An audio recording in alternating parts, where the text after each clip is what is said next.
This sound like Mike Blank. You are now tuned in. You are now tuned in To the Vicious and Delicious Podcast. Hey man, turn my shit up. Ooh, this shit about to be crazy. Let's get it. Hey, yo, tune in or get the fuck out. That's my weekly yum yum. Hell no.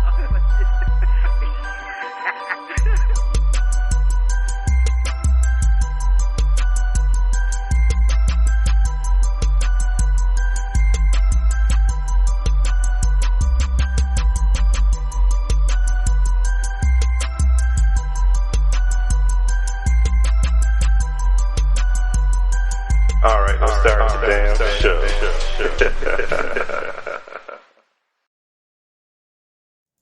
Live from the Pleasure Palace, it's the Vicious and Delicious Podcast, starring myself, of course, the master of ceremony himself, Mr. Black Snow. And of course, I got my podcast partner in crime, the unstoppable Mr. Big Rob. All the folks, Big Rob. You know the fucking vibe. It's your man Big Rob, aka the Excessive Overlord. Yes, sir. The Sneaker Goat, Yes, sir. aka Snow J Pimpson. Snow J's Pimpson. I be slaying them white girls. Ah, dude. aka the Human Newport. That's Even right. they ban me, niggas still gonna fuck with me. In the long way. Aka Racist Voorhees. Racist Voorhees. And last but not least, Reverend Jackson, because I be paper for that sermon like a Creflo Dollar. Creflo Dollar Bill. That's right, y'all. We back in at it. It's the Vicious List Podcast, episode 4, right? season 4. We back in this thing, man. What's happening with y'all? Hope y'all having a good Saturday afternoon. Man, we up in this thing about to record the show, man. Hope y'all doing all right. Man, let's go ahead and jump into it, man. Big Rob, let's give it the wrap up, man. How's your last week and a half been, bro?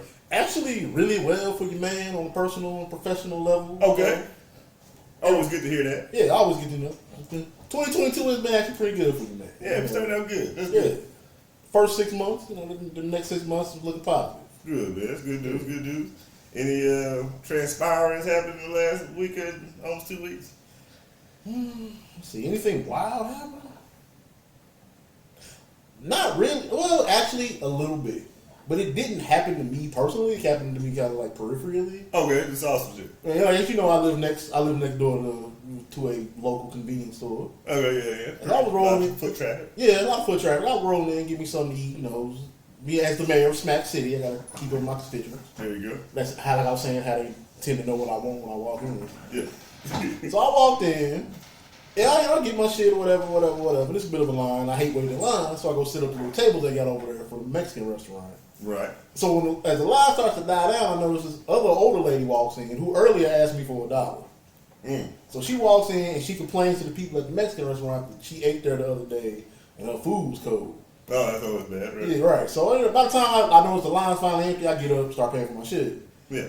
And so I hear like on the corner of my ear, on this register right here, she's over here talking to the managers. I hear her starting to yell, and I'm just like, God damn, what the fuck's going on? Mm-hmm. And so she was like, I'm diabetic and I can't eat diabetes. And I can't eat diabetes. I can't eat cold food as a diabetic, yada, yada, yada. That's new. That's a new one, right. And so as it came, like, and they was like, yeah, she coming here all the time. Like, I know what she's talking about. She's talking about how she bought 2 burritos, but she said they was cold. And the person that served the food, like, so why'd you eat? Yeah. And so she came here all the time doing that shit. Like, oh, he was trying to get money. She was trying to get a refund for food she already ate all the way through. And it didn't even happen that day. Like, it was a Thursday, but she came here on like Monday and did it.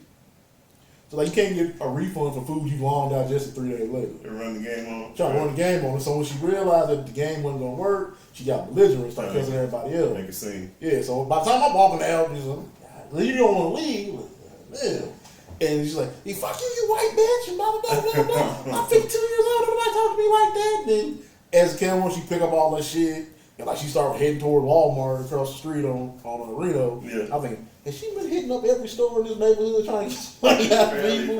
Probably has. I've been getting everybody around that area. Because that ain't the first time I ever seen her. Because once she cussed me out because of course. Of course. She was like, hello. I'm like, hey, whatever, what's up? I'm just going about my business. And she just like stopping me. Like, all I was doing was saying, hello, motherfucker. I'm like, all right, I acknowledge that now. One of us is going to get hit by a truck and you're going to get out the street. Right. You got the right one today. Yeah. Right. So, like, you really just can't yell at me and intimidate me. So, right. I don't care either. Yeah, I really don't give a fuck. That's funny. Oh, man. So, yeah. It was funny. How's your Memorial Day? Hey, Memorial Day's pretty chill. I didn't do nothing. Yeah, just chilling. Yeah, it's the beginning of summer for me, so Kind of kick back. Didn't get no barbecue, but it was cool. Well, yeah, get a fine. You know, should have hit up your brother or something. Yeah, I don't know if he was in town. Oh yeah, football season. Summer camp and all that. Summer camp, travel with his family and stuff. So shout out to Coach. Coach Mitchell, of course. Yes, sir. Who's not only a valued member and watcher and listener, but might be the most frequent user of our frequently asked questions section. There you go. Because he asks questions all the time. Hey, we love it though. Yeah. So I think my 2 weeks been pretty good. Still doing a little therapy things. So that's mental health's important. Yeah. Mental health awareness month. Yeah, actually it is. I'm in pocket with that. Father's Day is coming up. Yeah. So, but in this case, we're doing the Father's Day month. If you know about Modern Man. Yeah. Shout out to Daniel. Quick little shout out to them. Yeah. What else been going on? Memorial Day, had fun. Went out the day before with family. The day after, the actual Memorial Day, was there with family. Yeah. 2 barbecues. It was a lot of fun. Kids, everybody had a good time. Appreciate all the love. Thank y'all for inviting us. Had a great time. Besides that, everything else been kind of, as is. Yeah, Can't complain. Just kind of handling business I got to. Doing grown man stuff. It's summertime, so I'm expecting a random phone call in the middle of the summer. Hey, son, what you got going on? So I'll keep y'all updated on that. Right. It's been raining a lot here in the city, man. Yeah. Trying to, I guess we're not really sure if we're going to be summertime or really wet. Really wet. Yeah, it's going to be really Florida humid weather this kind year. of thing going up. But, it's Oklahoma, so, we never know. It might snow in summer because you ain't no tell. So bring sunscreen, bring a raincoat, bring some mittens because you never really know. Never know. But yeah, man, besides that, man, let's go ahead and get into these hot topics, man. We got caught up with us, let's caught up in the world. Let's see what's going on with these folks out here. First thing jumps out the front page, man, we got to talk about this beef, newly, or maybe it's a little old beef, we don't know. But it popped off over the last 2 weeks between comedians, man. We got comedian beef. So what happened is we have one, D.L. Hughley, also known for his weekly morning show. He's on the radio, but he's also a very acclaimed comedian, one of the King's Comedy. One of the King's Comedy, yeah. But you see, the original host of Comedy Beef. That's right. But it seems he's having a little beef with one of the original Queens of Comedy, with one Miss Monique. Yeah. So as we know, add DL to a long list of people Monique's been feuding with. Yeah, she got a beef with a lot of people to see. Everywhere she goes, she catches a new beef to see. Yeah, I mean, by 2024, should be hollering at her. So I guess it must have been like a Memorial Day weekend show. Yeah. They broke a book, and it became some kind of discrepancy between who would be the headliner. I guess DL thought he was going to be headliner according to the promoter or whatever. But according to Miss Monique's contract, that she is always the headliner or something. Or yeah, she's always first bid. Per se or whatever.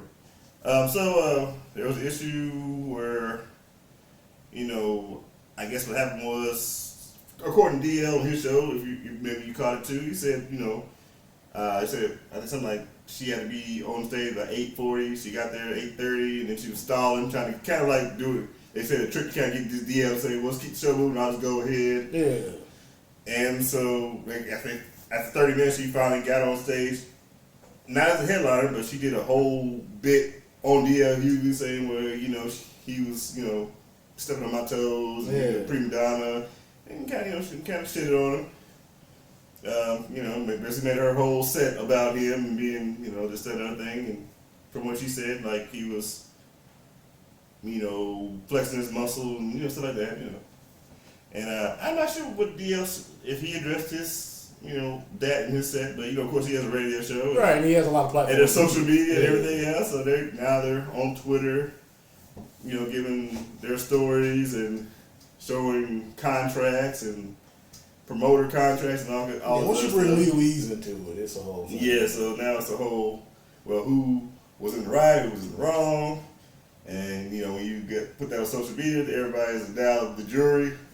So I mean, it's been a big old mess, but it seems like Monique, her personality kind of brings this kind of stuff kind of more often than not. Kind of brusque, a little off-putting. Yeah, it seems like she kind of brushes people the wrong way. Yeah. I mean, don't get me wrong.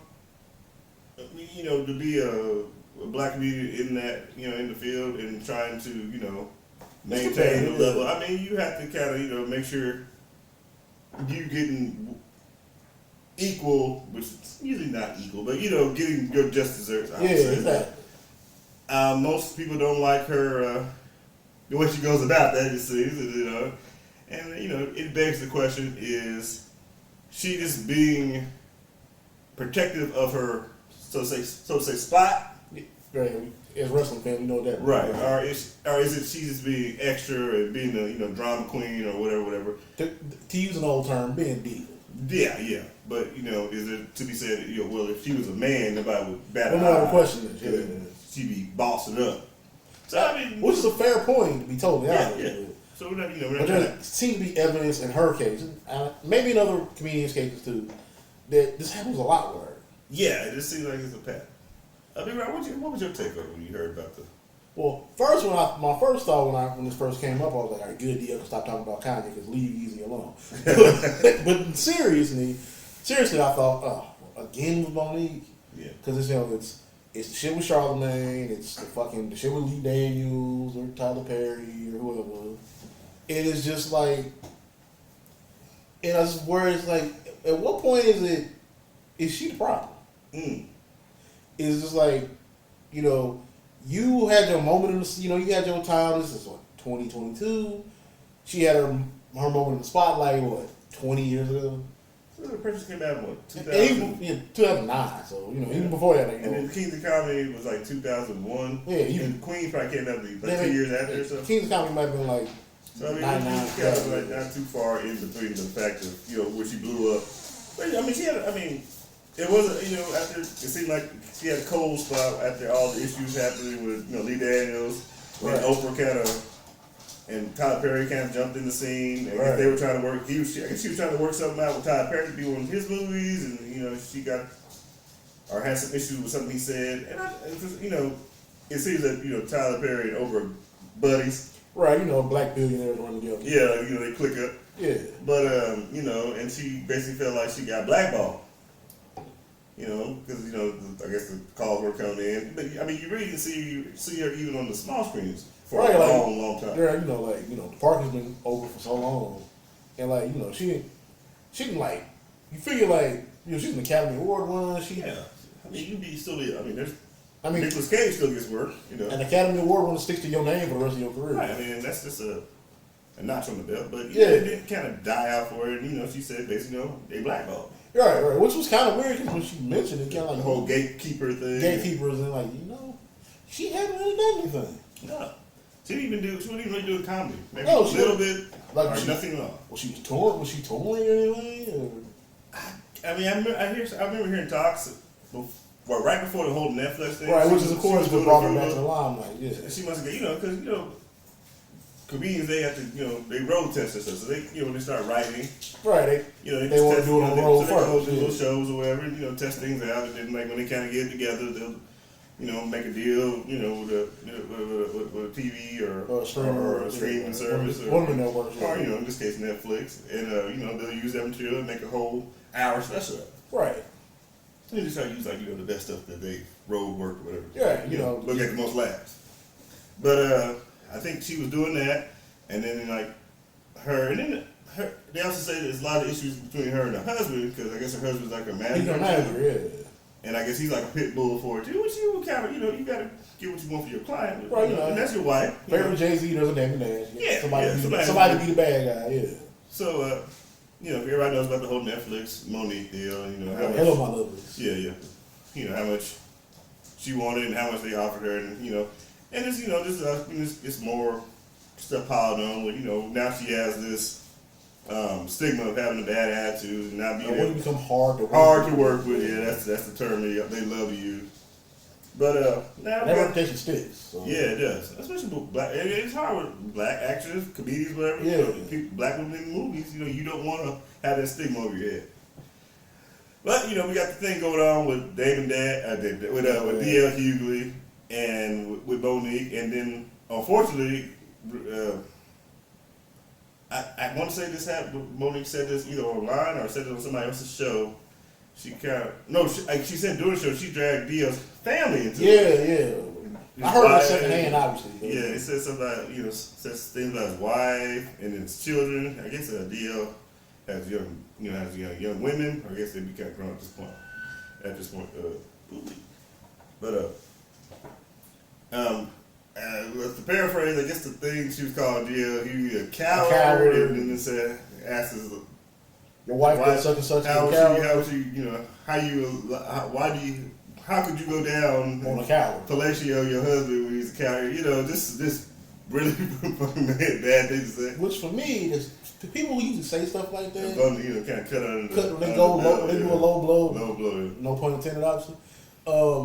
Is usually when they don't really have a leg to stand on and they feel themselves sinking either in a situation or a narrative. Yeah. They want to throw haymakers to try to either get a shot in on the other person or to make themselves look cooler or whatever.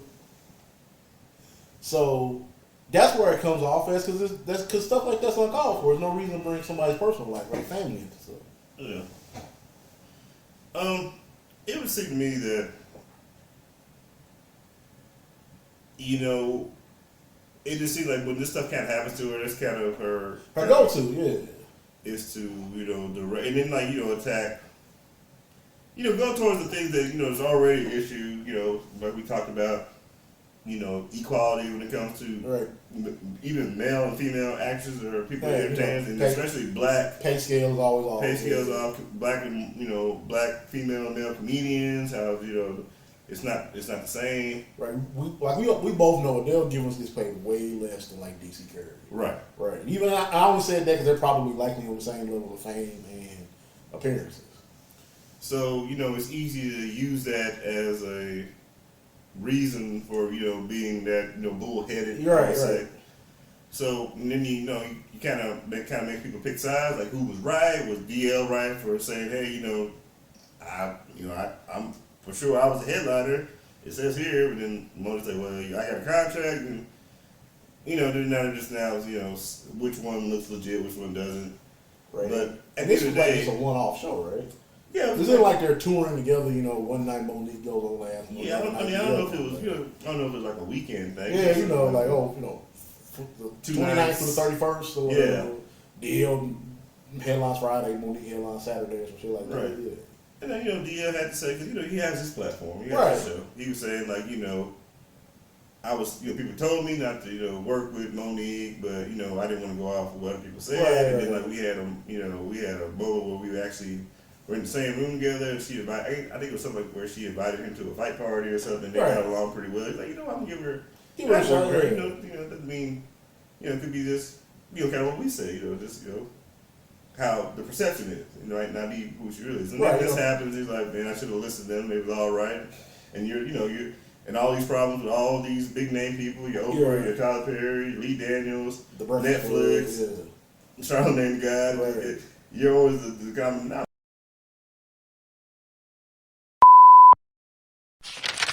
we, catch ourselves before, it's already a mockery now, kind of, bad behavior. But I think it's important that we should at least come together and find a way at least they should come there and find a way they can kind of mend this and at least, bury the hatchet, so to speak. At least professionally. I don't know if they'll ever be able to work together again. Yeah, that might not be, on the table. Yeah, but maybe the mend fences just to... And it's not always...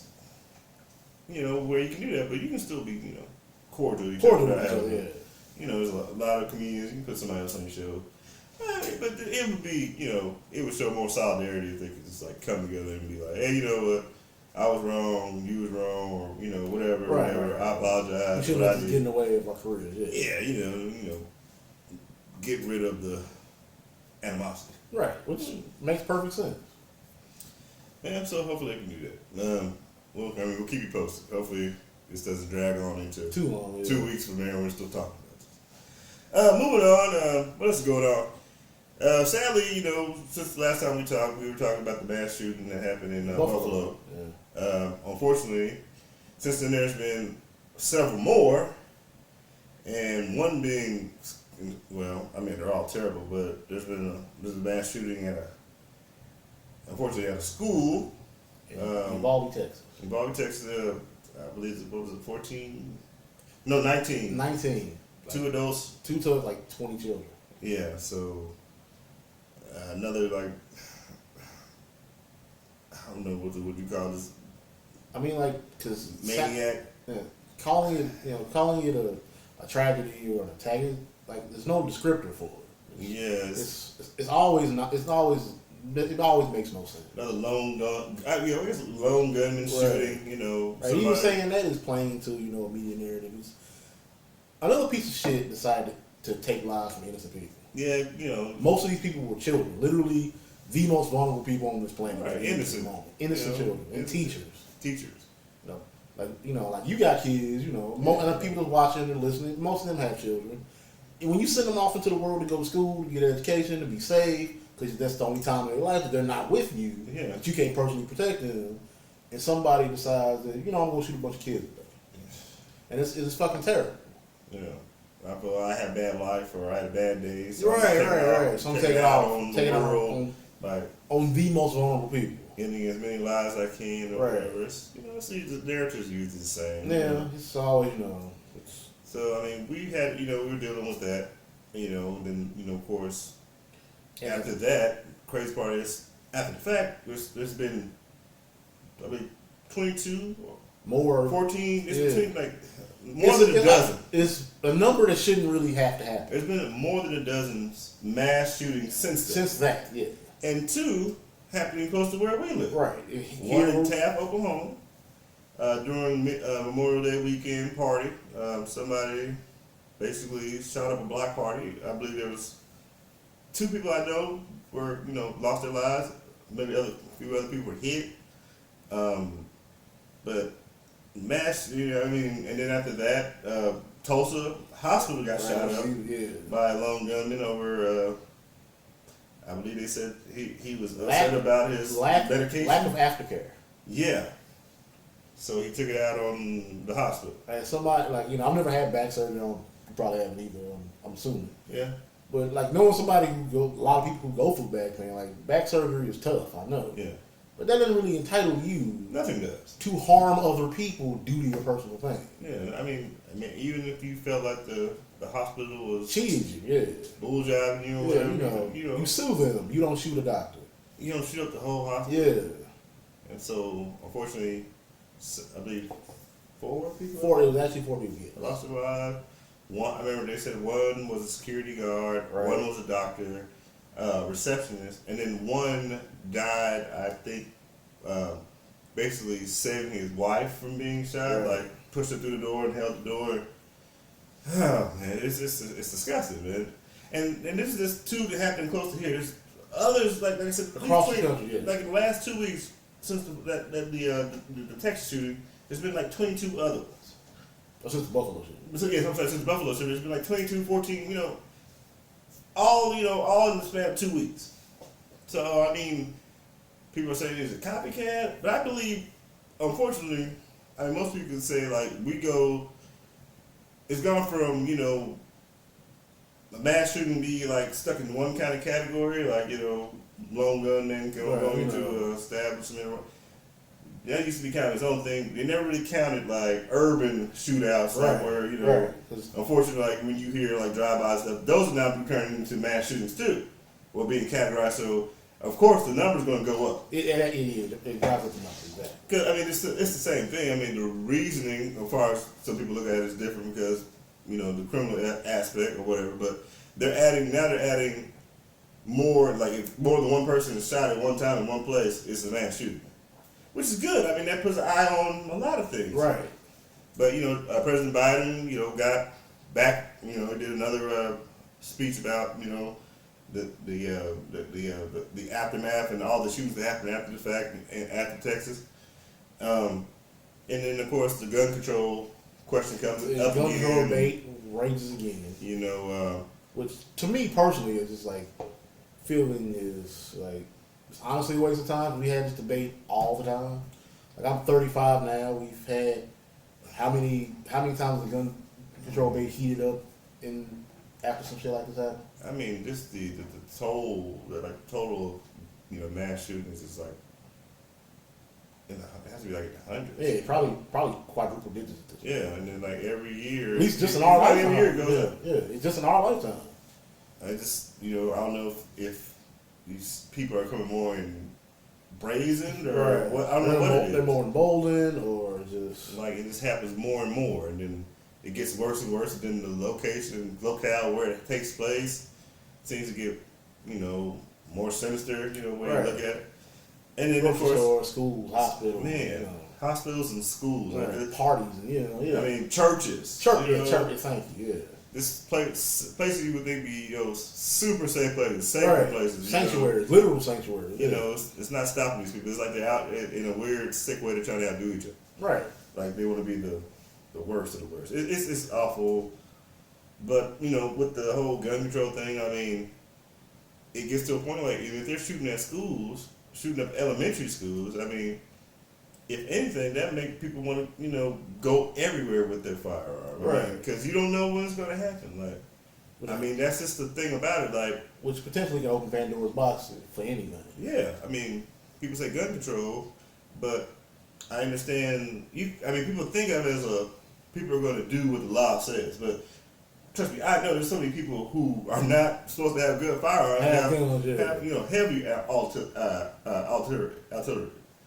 But it's not going to stop anything. If anything, it makes everybody on red alert because, like I said, it can happen anywhere. So it's kind of like rather have it and then get caught without it. You don't get caught lacking. So everybody's kind of strapping up. I'm pretty sure gun sales are going to go higher, especially with all this talk about new deals and stuff. Which great point because that happens every time. Yeah, I mean, if anything, it's just the vicious cycle. Yeah, shooting happens, gun control debate. They're going to take your work. They're going to take your guns. Gun sales go up. Go skyrocket. NRA profits. Politicians get paid off those profits. Mass shooting happens again, and it just goes in a vicious cycle. Yeah, I mean, I understand. And I'm not anti-gun by any means. Right. I'm not anti-people shooting each other, but at the same time, I understand protecting yourself, protecting your family, protecting your property. Yeah. It goes. It's not like people are fighting with swords anymore. Right. It'd be fucking awesome. But I kid obviously. But just because I'm not anti-gun or anti-people shooting each other doesn't mean I'm pro mass murder. Right. It's one thing having a good reason for protecting yourself, and there's other things going around. And it's always doing what's been going on. And it's always Johnny Truck nuts. So I was like, well, more people get killed by cars than they do by guns. Like, yeah, you gotta have a license to drive. And you also gotta look at.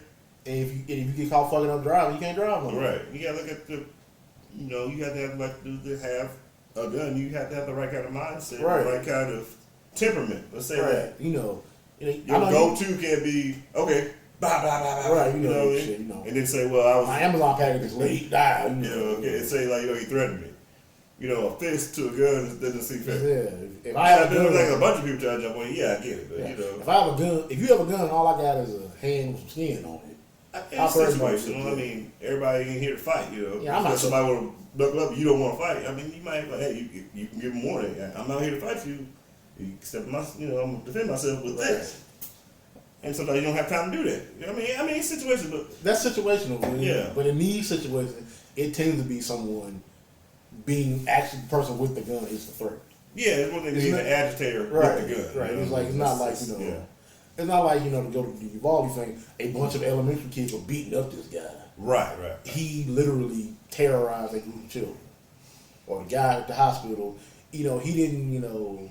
The guy at the hospital didn't accidentally, neuter him. He went to the hospital. He John Q or something. Yeah, exactly. It's some shit like that. He's the aggressor in the situation. He snapped, whatever they say. Exactly. Had a psychic break or whatever. A mental break or whatever. Yeah.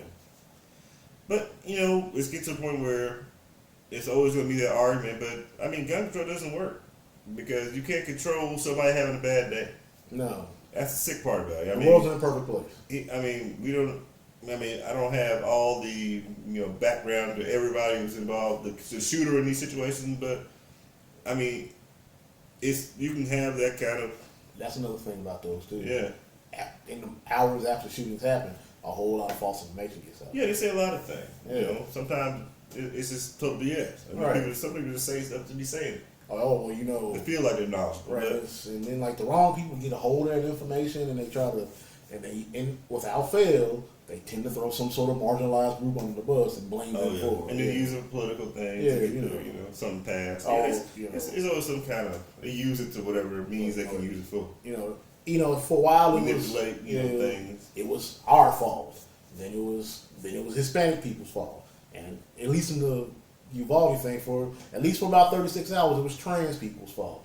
It's always the fault of some group that can be looked at as a boogeyman instead of the individual that actually did. Right.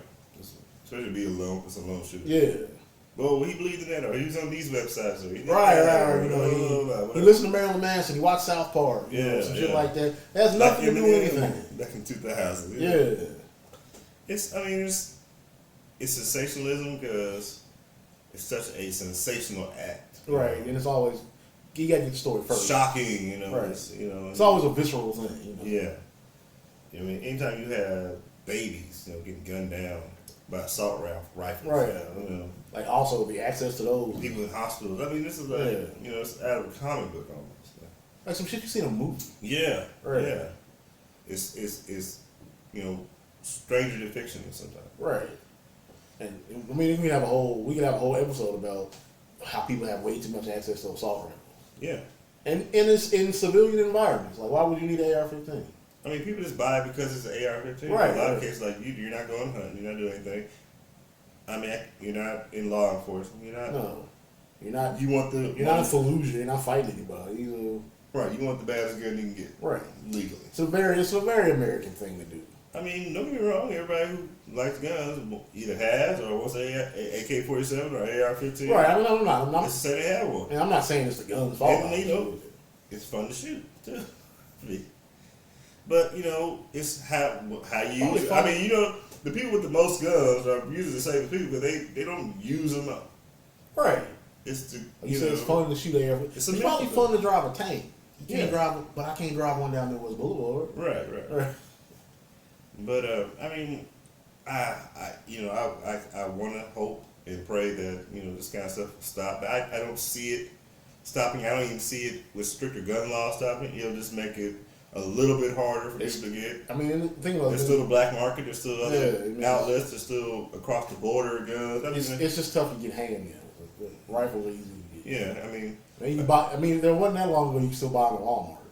Yeah, I mean, if you take away so-called automatic weaponry, right. I mean, somebody will just convert their Glock into there's a way to do that, like make it automatic, semi-automatic, there's a way around it. Is what I'm saying. It always leads to escalation. I mean, people could say more education is key. I think if people got more educated on guns and stuff, I think it would be a little bit less of a stigma stuck to it. Not saying I disagree or agree with the NRA in some of their practices, but in the bare bones, the NRA is supposed to educate people on how to use guns, right? Which is not a bad thing. It's just politics get involved and stuff like that. Speaking of NRA, special interests, the fact that they held their special interests too, they held their convention just days after, not too far from where it happened. Yeah, I mean that's not gonna stop anything. And just like I said, it's gonna. The gun sales are gonna go. Right. Wayne LaPierre is gonna be happy. It's gonna make him. If he's even still alive, but whatever. But just the fact that it's the same people with the thoughts and prayers and all that bullshit, and just like it's not even as Freedom of Information Act exists. The very same people who always do the thoughts and prayers and lone gunmen and all that shit. Just Google their donation list, and very likely one of the highest donations will always be Smith & Wesson, the National Rifle Association, something gun related. So it behooves them financially to really to drag their feet on gun reform. Yeah. I mean, more bad news, y'all. I mean, but unfortunately, it's the world we're living in. Let's move on to more good news. Some levity, I guess. I guess a little lighter. Yeah. The Johnny Depp Heard case has finally been wrapped up. Johnny Depp has been asked to pay like $2 million in restitution. Yeah. Which was a lot less than what she was asking for. Exactly, because they countersued each other, right? Right. Yeah. But I think she was suing him for like $15 million or something. Yeah, like that. something close to that. But he won't have to pay that. He'll just have to pay the little counterclaim, Right. Restitution, whatever. And it's as if anybody watched the court case, because it was on court TV, you got to be in there and see the statements made, and people get on the witness stand, and you see the whole thing play out. It was a media circle. There's a lot of funny things that happened during the case, and people, maybe people laugh, and like little, people notice things, how people acted. Anyway, it might have been the first meme-worthy trial. Yeah. Well, no, it's not the first one. No, first meme-worthy. Yeah. But OJ didn't happen. Memes didn't exist when OJ happened. So yeah, fair enough. But anyway, after the verdict, it's basically how people are taking the verdict, I guess we'd say. People are now like celebrating Johnny Depp as some kind, like a conquering hero or abused men, and things like that, making T-shirts. Saying Captain Jack Sparrow's bad, right? Shit like that. Yeah. I'm pretty sure he's not going back to the Harry Potter movie, but no, that's a done deal. But, which is a whole side conversation. They'll get rid of him, but somebody's still around. Like I said, it's being heralded, as a win for me. Yeah, which is kind of very misogynist in his own way. But I mean, I kind of got what I got from the whole thing is, one, Amber Heard is fucking crazy. I mean, sorry. Allegedly, you can't do the things said about her and be right in your mind. But it kind of it's a little weird that people still defend that. Yeah, I mean, I could. And again, we're not. Again, believe women. We totally understand that. But, and then you also have like stuff you kind of hear about Johnny Depp, and you kind of like, he's not squeaky clean either. Which is my whole thing. Yeah, I ain't rooting for either one. They're both terrible people. Yeah, for what she's gonna say. Yeah. They both got terrible people. But I don't think there's there's a right and wrong, but I don't think nobody's coming out of this looking like an angel. People hear everything, but they believe what they want to believe. Is that right? Not saying that she didn't do what she did, but Johnny had his problems too. He wasn't no angel. No. It's just, I think it's funny how this turns more into like the matriarchy and all of that. Right. People fight. It just turns into more stacking onto that male versus female. Yeah, this is another fight in the battle of the sexes. Yeah. Patriarchy and all that. Like my main issue, especially with Amber Heard in this situation, is she purposely used the Me Too movement and Time's Up and things like that to hide behind to make herself look better. Right. She and lied the whole time. And lied the whole time. Well, lied about a bunch of stuff. Yeah. But the thing for me is it's already hard enough for women who are abused to get people to believe. Mm-hmm. Because, well, why'd you stay? Or maybe he was just kidding. Or you know how he is when he gets mad and shit like that. For her to actually to hide behind that and to try to make herself look better and defame somebody is another strike about women actually being equal and being treated fairly in these situations. It's not a good look. It's not a good look. And it makes everybody. It makes more women look bad. Yeah, it puts a question mark on everything. On everything, exactly. And I'm not saying that. I'm not saying it's not real. I'm saying that's not real. Use that to say, they can use that, Amber Heard did this, so maybe she lied. When you hear the next celebrity, male celebrity, but you didn't have to be a celebrity. You just in general, well, somebody in the maze, just allegedly hit his wife or beat his girlfriend. Well, Amber Heard lied about it. That's what people do, though. But. And on the other half of that, since Johnny Depp, quote unquote, won, it could potentially, and more than likely, sadly, will give men that are abused more of a cushion. They can just say she lied on me, and then have more people believe them. Because one, men tend to get the benefit of the doubt on that anyway. 9 times out of 10. Yep. I mean, even if you saw somebody throw his girlfriend down a flight of stairs, part of conditioning in your mind. Say, why did he do that? What made her make him do that? Well, yeah, what made her make him do that?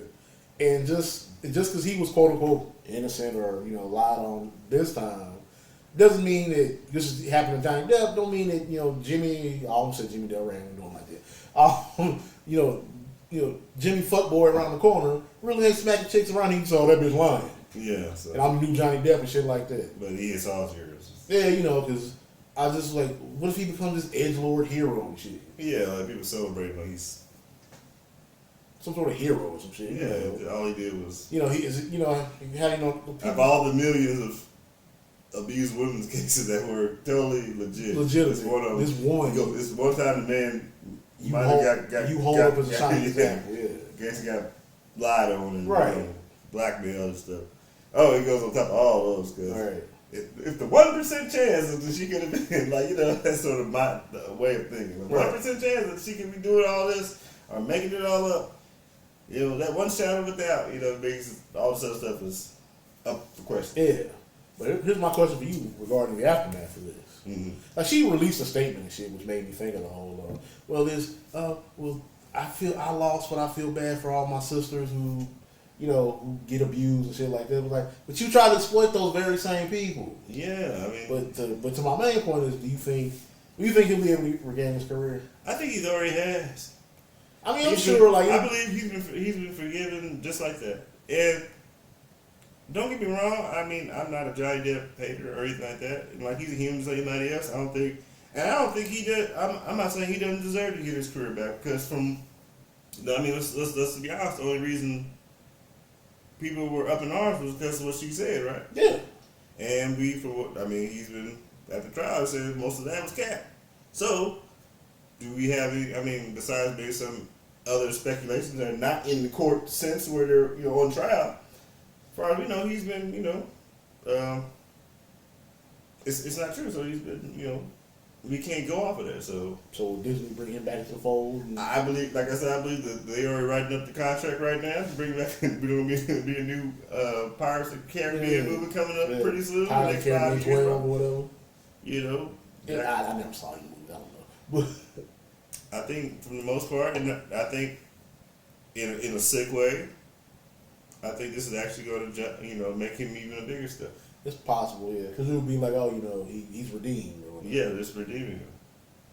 Now, like I said, people make mistakes. You are not your mistakes. I mean, there's things that I've done that I'm not proud of, and then I may have been forgiven. And just if somebody would have found out what that happened and somebody brought it up today, people might look at me in a different way. So the whole threat of being canceled. Right. I mean, we can't. Which looms over everybody, no matter what level you're on. Everybody makes mistakes. Some say bigger than others.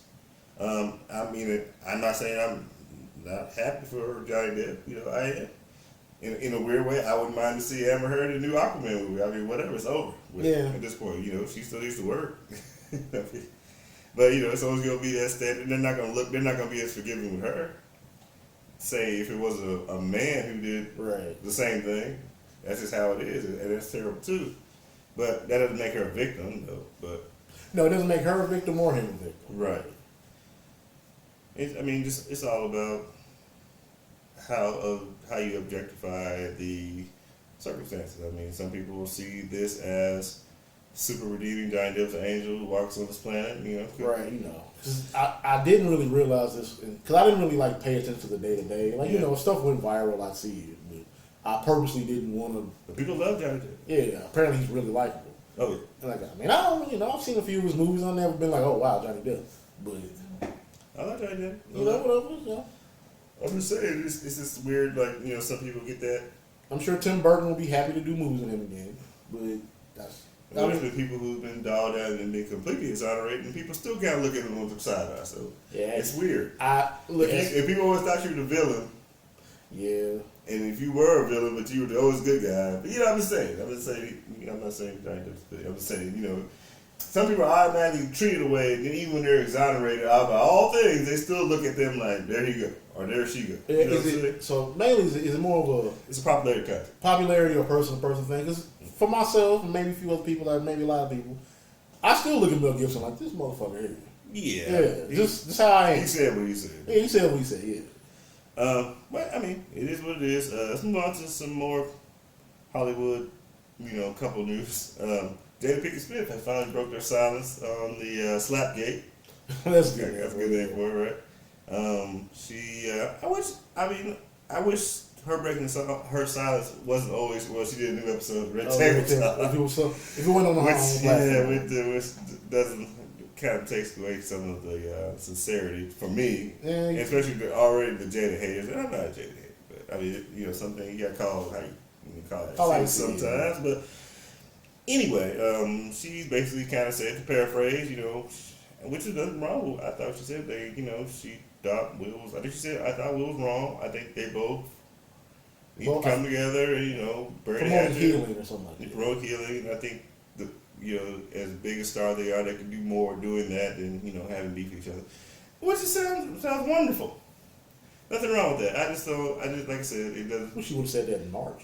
Yeah, not wait till summertime or it's not sweep season, but it feels like sweep. Right. So, yeah. Well, our next episode, we're gonna make you wait for it. We're gonna break silence. And you don't always have to break your silence in front of the camera. Right. I mean, they could have, but I guess control your narrative is important. But I feel like what you said was correct. I mean, I know people are already gonna throw her in the bus for saying anything opposite of, yeah, that's my husband. He did, You're supposed to do that, yeah. But I mean, let's be honest. Like, if you, I can't say that. For most cases, like if you did something wrong and you came back, somebody would say, well, you were wrong, but da da da. I mean, that's like a honest, noble answer. Right. You did the wrong thing. She never said, I hate my husband, he's a terrible person. He said he did the wrong thing. Right. I mean, couples supposed to hold each other accountable anyway. He should apologize. And, he's right to apologize, and him and Chris should be friends again. I mean, that's kind of what I got. Right, but everybody's gonna have their own little spin on it, especially like I said. How'd you feel about it? Well, like I said, like I was saying, like while you were talking, I wish it would have happened earlier. Yeah. And I don't look at it as like she just said this because she needs people to watch her show. Mm-hmm. It's more maybe she really did need time to really process the whole thing. Sure. And it's human. It's a human thing, And maybe she wanted to speak on it earlier, but out of respect for Will, she didn't. Out of respect for Chris Rock, and we don't know. We really don't know if she brought these up with both of them individually before she went public with it. Yeah. I mean, she lived with Will Smith, so I'm pretty sure they talked about it with They had a conversation. Yeah. And maybe she reached out to him and was like, "This is how I felt," and this is. So we don't know if behind the scenes they've already hashed it out. I would think they would have to because too much time has been passed. Yeah. They had to have a conversation. I mean, if Chris Rock is able to make jokes about it now, I'm sure so, he's over it enough to the point that it doesn't affect his life every day. So my wish after all this, I hope we all can get past it now. I mean, sure, I'm probably going to be something else that happens within the Smith household. Everybody's going to have a problem with, but. And this is, it's never going to go away. No. It's going to live in infamy forever. But they're going to make a joke about it the next time. Every time of course. Somebody will. But, it's over with. It's done. It happened. Let's all move on. Right. Hopefully we don't have to talk about Slapgate anymore on the show. Unless something happens and somebody gets slapped again. Yes, unless well, we will if we have to. What's going on? Trouble at the BET Awards. Let's say not trouble, sir. Nothing, but there's been some people upset at whoever the nomination committee at the BET music and the group. Let's say music awards. No, they have like the BET Awards and the BET Hip Hop Awards. Yeah. So they have two separate shows. So the issue is they're going off, basically, since it's happening in summer, we're going off of last year pretty much. 2021. Who was hot last year, you kind of move it into this year. Right. Which it makes a lot of sense. But the issue people are having is, in the category of hip-hop, and I'm guessing this would be best hip-hop artist, right, or best new artist, well, it wouldn't be new artist, best hip-hop artist, or, song of the year, or whatever. Yeah. I really don't know how that awards are handled. The issue is that people are having it and they're addressing, via, of course, social media and things like that, is that the artist, Lil Nas X, and the artist, say, 504 are not nominated in, like, say, best artist or whatever. But, for some reason, Jack Harlow, who just came out with his album maybe a few months ago, right, is is nominated. Personally, it sucks. But I can't say I heard it. I've heard good things. I heard people say it's okay, but it's not too good. But I think people are saying, how can Lil Nas X coming off how big the Montero thing, Montero song was not even be nominated, and I guess and a song with Jack Harlow. And 504 being like one of the highest news, not news, but kind of breakout artists of the year, kind of. Well, how's he not even in the conversation? But Jack Harlow's only had this album out for I would say 3-4 months. Yeah, at max. At max maybe, but he's already nominated. So everybody's writing off BET, and we've been. I mean, let's be honest. Even before the show, I've been writing off BET because BET is not BET anymore. No. Let's be honest. It's entertainment, sure, kind of sometimes flavored for black people, but it's not run by black people anymore. So, but I always give them love for the new edition of Bobby Brown stories. Those are for those. Yeah, you get your gems there. Yeah, you get your gems. Yeah. It's basically I would love. But we still have I think Stephen Hill's still involved with BET. Right. There's still black executives, but it's not owned by Viacom on it. Viacom on it. But that always kind of hit me the wrong way that you mentioned the Hills off that beef with Monique. Yeah, that's right. But anyway, people are upset because here comes the white artist. Right. The white rapper gets all the nominations at the Black Awards. Yeah, getting all that information, all that look. He's getting the look. Yeah. And people say, well, his album wasn't even. It wasn't like the Slim Shady LP. Right, and he's not him, where it was like, whoa, hey, his white boy can spit. He part of the culture or whatever, some shit like that. Almost universally accepted, it's a fire album. I can't even hate on it. But yeah, it's kind of like that kind of feeling. People are upset about it. I kind of understand that feeling, especially coming into. Don't get me wrong, I'm kind of old. So. Getting old. So, but even I can notice. Right. But even I can notice how popular the Montero stuff was going, and not him for him not to be nominated. And Jack is. That's kind of funny. It doesn't look right. It doesn't look fair. Right. It doesn't say fairness. I don't put a lot of mustard or a lot of weight on the BET award. Wrong. I feel that way. I feel about them the way I feel. But I put a lot of weight in a lot of awards because it's more or less TV time and commercials. Yeah, it's to sell a product. But you would think with the Black Entertainment Award, they could throw in, that would make more sense. I wouldn't even be upset Jack even still be nominated, but some of those people who had a huge monster year, why are they not there? Right. And of course, when it comes to anything, when it comes to Lil Nas X, the elephant, the pink elephant in the room, is did he get shut out because he's gay or because he's outwardly gay or anything like that? Yeah, I don't think it might. I don't know if that's the case.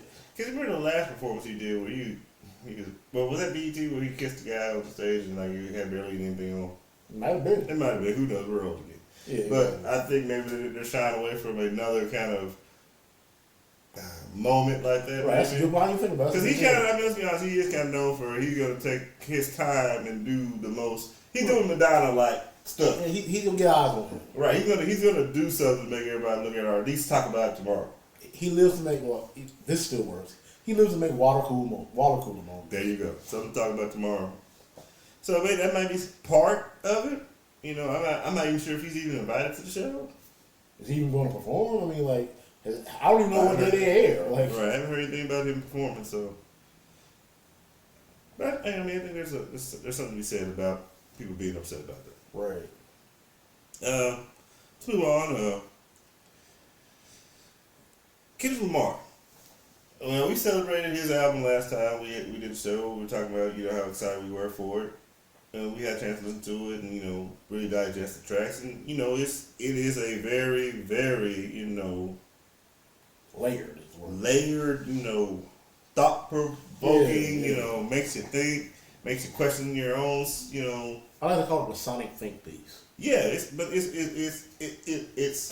very nutritious for the culture. The culture being hip hop. Yes. So unfortunately, we like to party, we like to turn up, we like to shoot each other.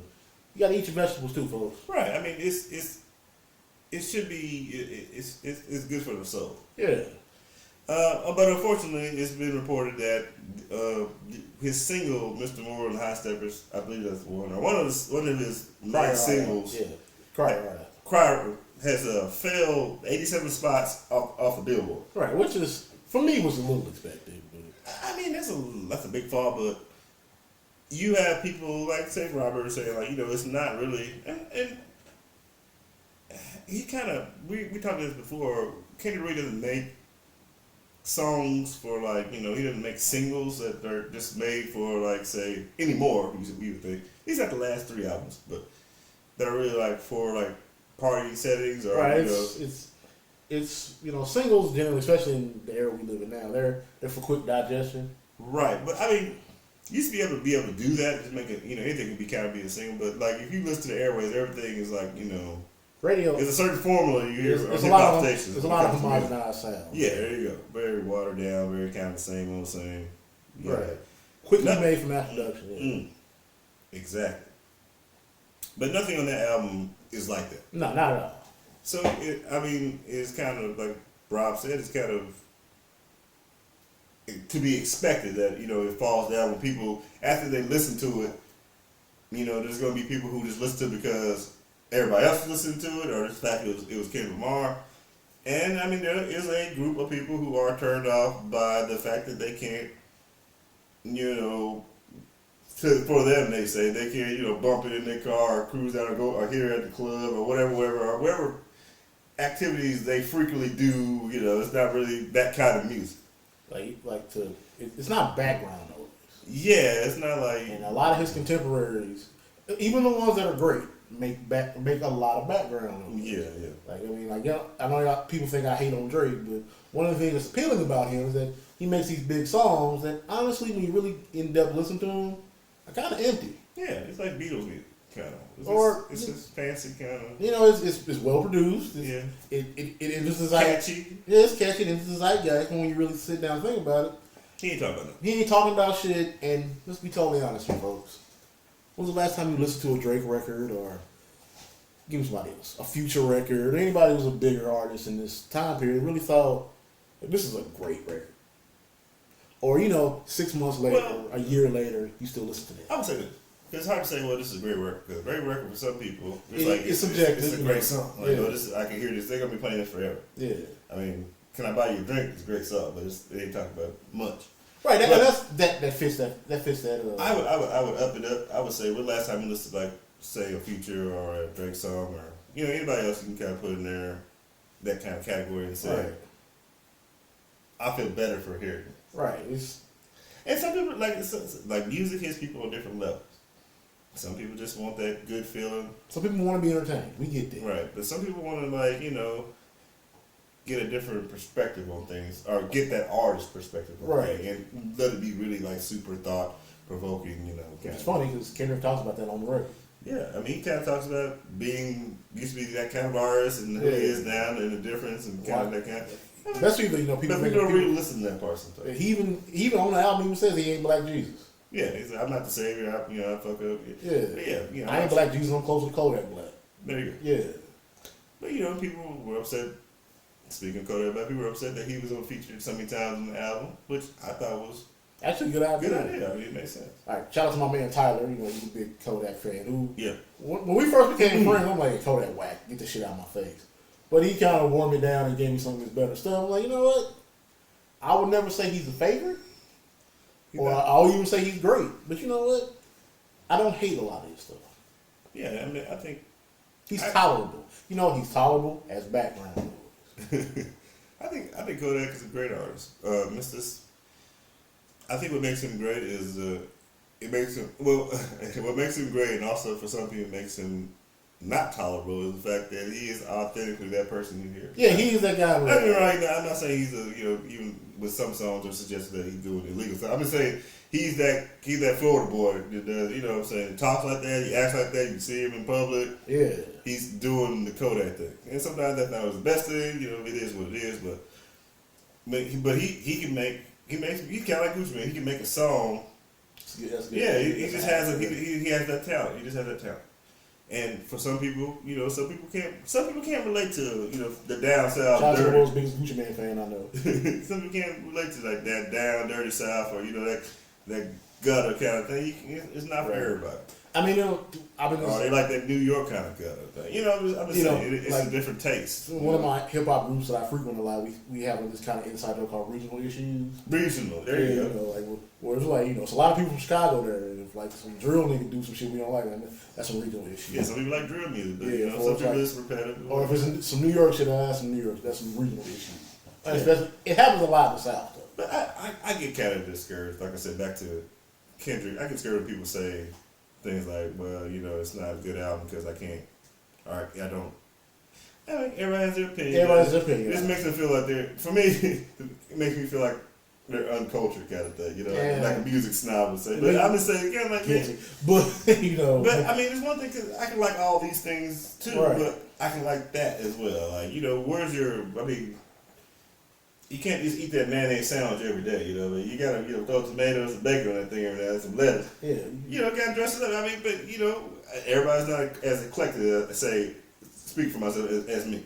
I can listen to. I mean, he doesn't listen to country music. I can listen to a little bit of country music without hating it. All country singers are Garth Brooks to me. Right. That's an Oklahoma thing too. But but I can, but like everybody's like that. Everybody knows, everybody don't know. You like the Wu-Tang Clan, you fuck with Griselda, blah blah blah blah blah. Boom back like the boom back. Yeah, you're the world's biggest Kanye fan. That's true, and I don't deny any of that. But there's other parts where I'll be like, yeah, I'll fuck with this. I'll listen to Sufjan Stevens, and people are like, well, you listen to this? Like, like not every song I listen to has to have somebody be murdered. Right. But in Kendrick's case, it's if you want him to do more songs like Poetic Justice, listen to Poetic Justice. Yeah, I mean, if you listen to the album, man, there's stuff in there. I mean, listen to every song is different. Right. And there's like some really intelligent things he's doing on the album, like with the back and forth he had, like with somebody talking to the girl. I mean, there's a lot of good stuff in there. Like even like the little snippet called that Black and funny. I mean, and him like talking about the old Kenny versus the him now, and then like him being feeling like I said, people look at him like he Black Moses. Like well, I got this picture for white women, and stuff. I mean, you gotta listen to it. You gotta open up your ears and take a deep listen. Now, like I said, might not be the album you listen to like that. It might be like that, when you sitting down, hanging out, with yourself kind of album. However it worked for you, but it's for no means can anybody say this is a bad album. Right. And if you if you do feel that way, you often don't like Kendrick anyway. Yeah. Or you what's his fun? I don't really understand it in some case. I feel that way about J. Cole too. If you don't like him, you don't like him, but whatever. For me, it just feels like you don't have to say it's the greatest album of the year, but it's kind of undeniable how great this album is. Like the way it's crafted. Yeah. Right. If you have an appreciation for the way music's made, man, you appreciate this. It's orchestrated. Man. There you go. Yeah. Curated. Yeah, even better. But yeah, okay. Let's talk about some positive hip hop news, man. During Memorial Day weekend, we were blessed with the UGK Ball and G versus. And this was like a celebration of, first of all, a celebration of the life and times of Mr. Chad Butler. Right, a.k.a. Pimp C. As we post this on his internet. That's right. Right. Unfortunately, as we know, he could not be here. Couldn't be there. He was there in spirit. Yeah. Because he's everywhere. And if he was there, it would have been the greatest verses of all time. It would have trumped the fucking Bone Thugs and 3 6 Mafia. Even I would say even Lots and Dipset. It would have trumped that. Yeah. But I don't think it would have been like where they was. It would still be a good. It'd be a good time. Good moment. But it's Pimp C. But Pimp C would have had to talk. Come on, man, I got to talk to his mic. He would have said some stuff, but he would have to be Pimp C. But unfortunately, he passed. And Bun B had he's been for a long time. He's been holding ground for him. Yeah, he's been waving the flag. Yeah. But it was a feel good moment, man, especially for the South, man. Especially anybody who grew up on that Memphis, Texas rap, country rap tunes, old school Ball and G, Space Age Forever. Space Age Pimp and all that. Space Age Pimp is a love song. Yes, sir. But everybody who saw that and was born in that time or knew anything or had an uncle or, hopefully these young cats have somebody who's listening to this now and they could have been sat down and watched it. It was a feel good moment for hip hop, man. Only thing for me personally, I didn't like the crowd. I thought it was too dead for what was happening. I don't think that was the right crowd for the moment. But I think the problem was, if you want to call it a problem, I think the crowd was the age of the artist. So you ain't gonna get a whole lot of. They're not gonna get bucked. Don't get me wrong. They was excited, but they had to kind of temper their excitement because they want to get through the whole show without falling asleep. Exactly. Also, having the crowd be in Atlanta was like, if this was like if Outkast was a part of this, they'd be way hyper. Yeah. Because it's Atlanta. But like if you have it in Memphis, Ballers, you have the home field advantage. If you have it in Houston, UGK has the home field advantage. So I get the neutral ground part of it, but being in Atlanta, like if somebody in Dungeon family was here, it'd be way different. Well, we got big boy. Yeah, we got big boy. And I mean, of course, what's a good look? Yeah. And again, it never felt like a competition. Right. They just like, I'm gonna do a celebration. song, and I'm gonna do a song. Yeah, celebration of Southern hip hop. Yeah. So I don't think it would have mattered where it was, because it was never like they were pitted. Because I mean, even before this. And before Pimp C passed away, they were all close. I mean, the Dirty South was a fan. Right. And, forefathers, UGK's forefathers, Ball and G forefathers for the Memphis sound, things like that, Shout out my Memphis niggas. Yeah. But man, it was definitely, it felt good. And unfortunately, all the other stuff happened after the fact. But that was the upside for that Memorial 2-week period, between all the. Right. Negativity and stuff going on around the. So it's a big win for us as a culture, big win for hip hop. So it was still good, yeah. So I mean, it definitely got an A+. It'll go down as a celebration, man. A real celebration. It was a party, man. Too bad we couldn't have Pimp C. That's the only damn part. Yeah. That's the only downside to it. And so great to see these guys still alive and still active, still moving around. Especially A-ball. Yeah, shout out for that, man. Moving on, some more kind of semi-good news. We got a couple of updates on Brittany Griner. From what we've heard through news outlets, if you paying attention or just Google. She has been allowed to kind of reach out and speak to family members, give updates on how her well-being is. From this, as of today, I think she has been in 107 days. Yeah. It's getting up there. So she has been in I don't know, can we call it being incarcerated? Yeah. She hasn't really been tried for anything. No. So she's just been, in the international holding cell. Yeah, so, but, she's been able to check in with family and stuff and, give them a little bit of reprieve. I know they're worried that anybody else can, especially, anybody else can be, people who are close to her and love her. Yeah. Her wife and, parents and, whoever. Yeah. So good news. She has been able to, reach out to her loved ones and stuff like that. I like the fact that, and we're going to talk about this in a minute, I like the fact that during the finals, they, had. Brought it up, yeah. They let, Carmelo. They're letting, NBA stars, advocate for her and stuff like that. Carmelo, like I said, had said that, she's a mother, she's a wife, she's all these things. Bring her home, da-da-da. I think at the time he said it was 87 days. Yeah. Or something like that.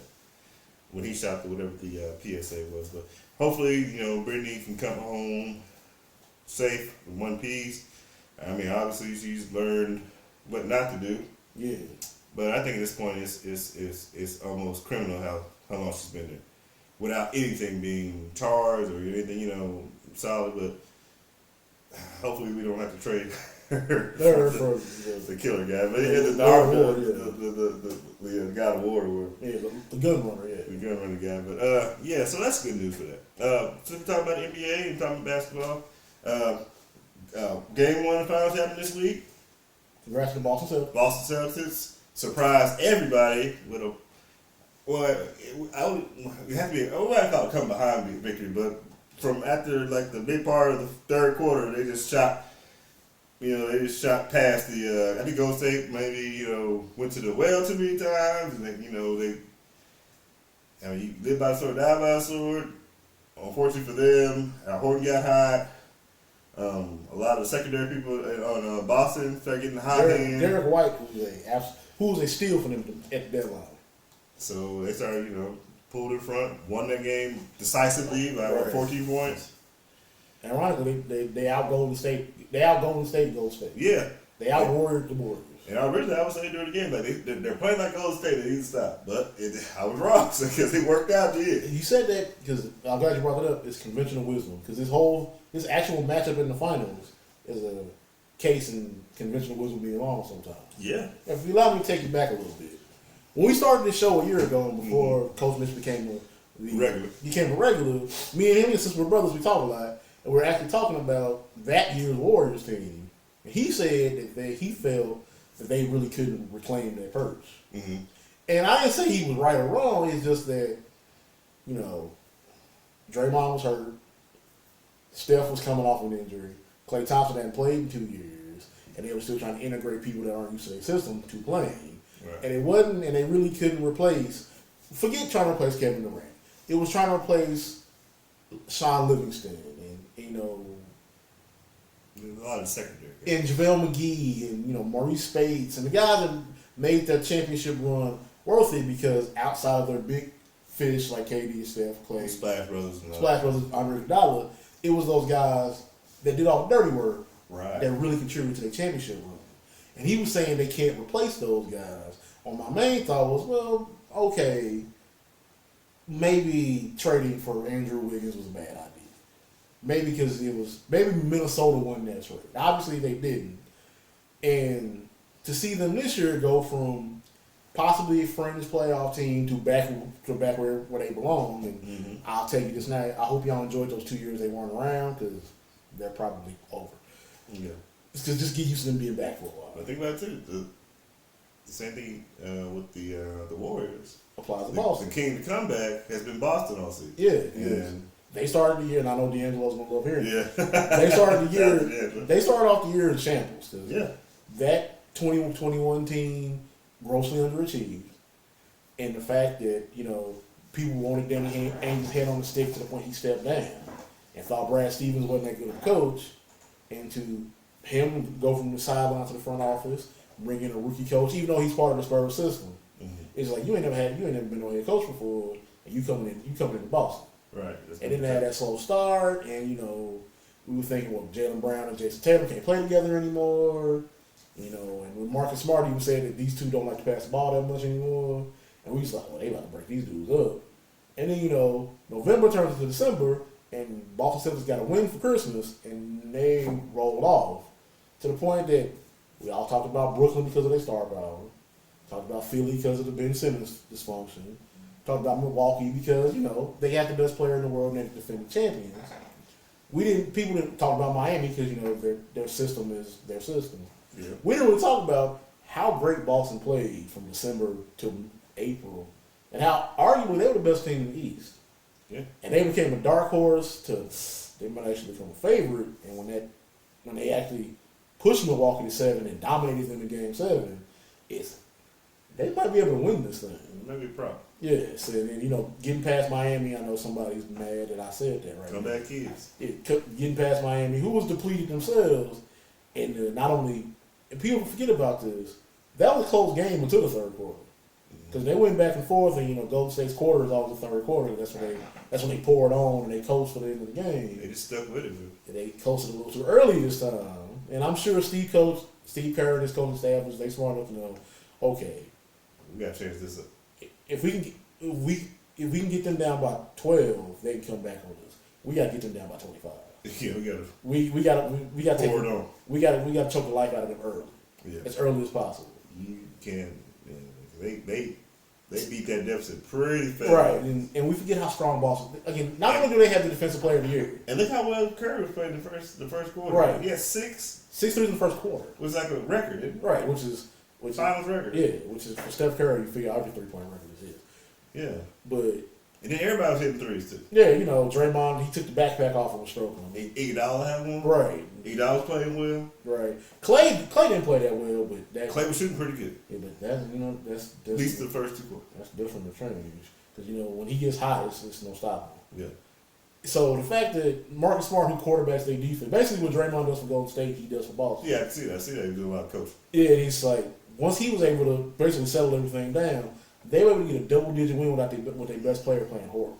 Yeah, and Tatum didn't do good well. And he ain't gonna play like that for another 10 years. And next He'll game, never have a game that bad. Yeah, next game he might come alive too. That's why I'm like, yeah, if he So he didn't show out there, but he had the most success. like he figured out what He was doing some Larry Bird, Magic Johnson stuff going on there. yeah, he figured out ways to impact the game without scoring. And did you see the ball movement that Golden State was doing? It was like some Harlem Girls. I it was amazing how they moved the ball, but that still didn't help. It's just been a couple years. Like I kind of forgot they do that. God, the way they move the ball is ridiculous.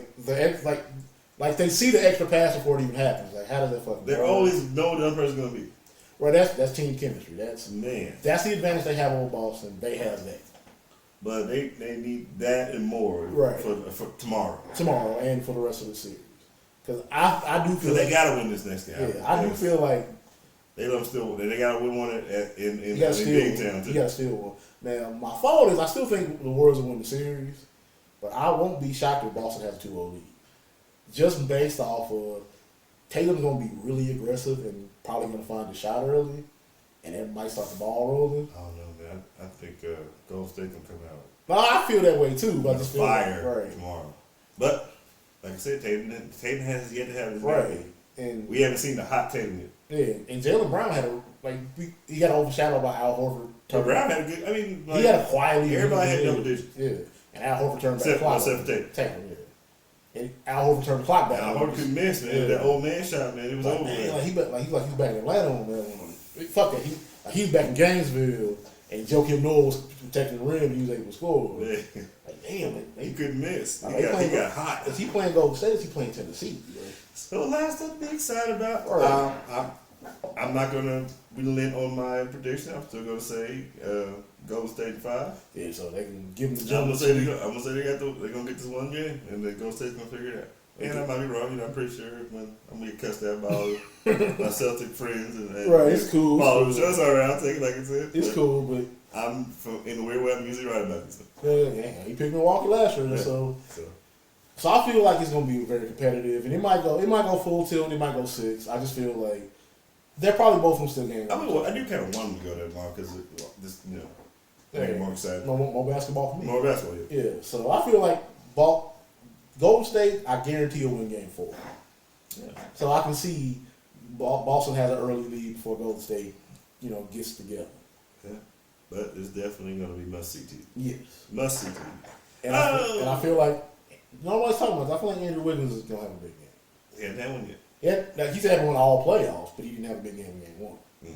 Otto Porter played really well for a long while, which I know his grandfather, Will Chamberlain, was looking at like, that's my boy. He does. Yeah, that's my boy right there. He looks exactly like Will. He does. You see the old color picture when he yeah. Ironically, when he played for the Warriors. Mm-hmm. All right, well, we gotta stay tuned for that too, man. A lot of must-see, great stuff to go on. Before we wrap it up, we're going to touch and go on this Nerd Home. We got a lot to talk about, but let's jump in there. Everybody's favorite segment, of course, Nerd Homies Unite. Here we go. First thing to jump off, we got to talk about the new Street Fighter 6 trailer drop, and then just a little bit after that, they gave us a little gameplay. Big Rob, what was your takeaway? First of all, watching the new design, and there's a couple little new aspects in the trailer that really weren't very Street Fighter esque as far as the how the game has been going for the last 3 games. But what was your takeaway when you first saw the trailer? We'll talk about gameplay in a minute. Well, for trailer, I thought, they watched the take Street Fighter 5 out of them now. Because, I'm a Street Fighter fan, but I still think Street Fighter 5 was disappointing. Were you a 4 guy? Yeah, I love 4, yeah. I thought 5 was a disappointment, so 6 looks like it's more in the line of Street Fighter 4, which at least from the trailer and a little bit of the gameplay, I felt that way. I'm definitely more excited to actually play to see what it's like. Yeah. Got to get control of it. Yeah, gameplay. We got to do that for the show. So. Yeah, gameplay can be deceiving. Yeah. So I'm excited. I'm a big fighting game fan. Street Fighter is one of my go-tos. So I'm always excited when the Street Fighter. So did you like the new design kind of? The designs were fine for me, especially on first view. I haven't really got a chance to critique it yet. Right. But I'm fine. Chun-Li still got some thick ass side. I'm good for that. Slim thick. Yeah, exactly. She still doing a spinning bird kick. Right. For me, I got Street Fighter 5 when it first came out. Yeah. And, you know, that game started out as nothing, and then, the game's over 10 years old, so from what we got to where we got to, two different things. It ended up being a very great fighting game after we started, you know, getting more characters, getting buzz, and they started DLC just to death. They DLC us to death with that one. Yeah, but in the end, it ended up being a very solid fighting game. When I first saw the trailer, the things I liked about it were, I liked kind of the color palette they're using, you know, the very bright kind of colors, you know. Brings back some memories. Yeah, almost technical shit. Yeah, and like you said, I did get a lot of 4 vibes. Yeah. I did like the fact that the elder statesmen of Street Fighter have finally aged. They aged Ken Ryu up. You know, Ryu is he had that skin in Street Fighter 5, but his regular skin is, you know, the older, gruff, you know, karate hobo. Yeah, Ryu, yeah, the world warrior. He started kind of looking like Goku in it. Yeah. And then you can tell Chun-Li got more mature in her face and stuff like that. Ken looks a little older now. Yeah. I had to look again. I didn't notice Ken. Like he's like his hairline starting to recede a little bit. I think I missed a little bit. But what I don't like right now. I don't like what seems to be the main antagonist. What's it? Zach? Cody? Not Cody. The new guy. Right? Yeah. I don't like his design. He looks kind of I gotta get used to him. I had to get used to like the new color. The new character designs for 5, especially Ken. You know, he looked weird when we first got it. But he doesn't look. And then like the other kind of characters all look really generic to other, you know, Street Fighter characters. I don't know the backstory yet. Maybe some of them are, you know, related or, you know, trained by some some of the older characters. They all have a Kuma connection, so maybe it's something like that. But yeah, as far as the newer characters, I'm not in love with all their designs yet. Like I said, I didn't know Ken, so I missed that part. But as far as like the way it looks great. I didn't like when I saw what kind of looked like him walking around the map. I didn't like that. Yeah, I got some whatever that Pokemon Go Switch game was when you walk around and find. I got that kind of vibe. Give me Mortal Kombat Conquest vibe. Yeah, which was fine back in the day if you remember those. I don't want that in my, you know, let's not, it was not broke, no fix. Don't just put it on play now. Yeah, you know, next guy, right, we don't need all that walking around or going to, look like you went to the gym to find a fight or something. Yeah. I don't like that. So let's go to gameplay. From what I see, most of the stuff seems like straight up Street Fighter. It looks like they added a new element with counters, like counters to counters kind of thing. I saw like. Yeah. Of course, we got like, you know, they haven't done since Alpha 3. Yeah, they had like the in gauge. What was the gauge called? The alpha gauge, or whatever, or the breaker kind of thing. Yeah. But since now, like somebody can try to break you, then you can break them, they can re-break you. So it kind of got a little bit of killer instinct kind of combo breaker thing going on, and I kind of like some of like how, you know,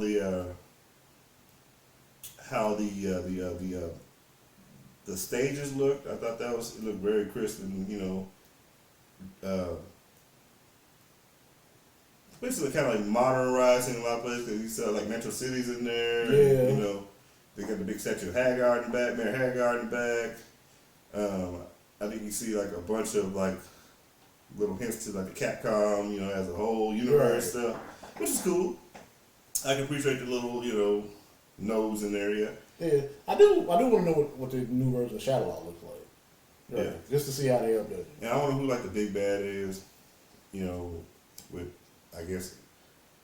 Because I'm sure Bison will be playable. So. Well, from what I know, I think Bison gone from Street Fighter 5. Well, he wasn't. He if you know the story mode. But. Yeah, and I mean, you remember like, you know, Gil at the very end of Street Fighter 5 showed up again. Yeah. So I don't know, like, who's gonna be the main? Hopefully we get somebody. I kind of want somebody in there. Yeah. And actually, I'm a Bison. He's kind of a classic, but I'd be all right if we didn't have Gil in there or Seth. Right. But besides the fact that I didn't like the white, you know, the free roaming open map thing looked like, which might be just a certain mode. Right. Hopefully.